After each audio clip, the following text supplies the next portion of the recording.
তো দেখো বন্ধুরা, আজকে আমরা বাগানে এসেছি আর একটা বাচ্চা দেখো এই যে আম পাড়ছে। আমরা ওর কাছে যাবো, গিয়ে জিজ্ঞেস করছি ওর বাগানটা ওদের কিনা, একবার জিজ্ঞেস করছি। চলো। বাবু, এই শোনো শোনো, এদিকে এসো, এদিকে এসো। কি করছো এখানে? এই তো আম পাচ্ছি। এই বাগানটা কি তোমাদের? না না হ্যাঁ, তাহলে তুমি আম পাড়ছো এখানে? একটা খাওয়ার ইচ্ছে হয়েছে তাই খাচ্ছি। তো চুরি করে খাওয়াচ্ছে? হ্যাঁ, এই বাগানটা তোমাদের না, তাহলে তুমি এখানে আম পাড়ছো?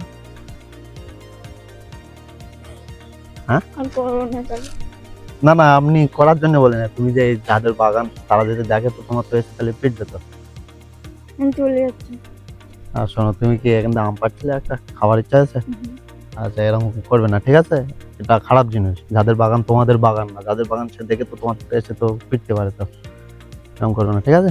আর তুমি কি, আর কেউ আছে নাকি? না, আর কেউ নেই।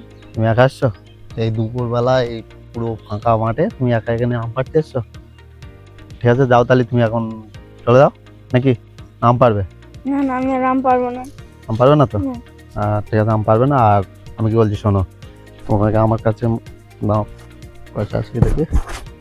আমার কাছে 100 টাকা আছে, এটা নিয়ে তুমি আম কিনে খাবে, এরকম পারবে না, ঠিক আছে? না না না, এরকম আমি আর কোনোদিন আম টাম পারবো না। আমি ঠিক আছে, এটা নাও, এটা নিয়ে আম কিনে খাবে দরকার পড়ে, কিন্তু এরকম পারবে না। যাদের কাছে তারা যদি দেখে মারবে, কিন্তু সত্যি মারবে।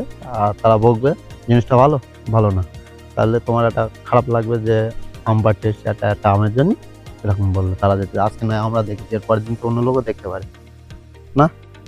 তাহলে ঠিক আছে, এরকম করবে না, ঠিক আছে? এটা টাকাটা দিয়েছি, এটা নিয়ে আম কিনে খাবে, ঠিক আছে? তাহলে ঠিক আছে, যাও তাহলে।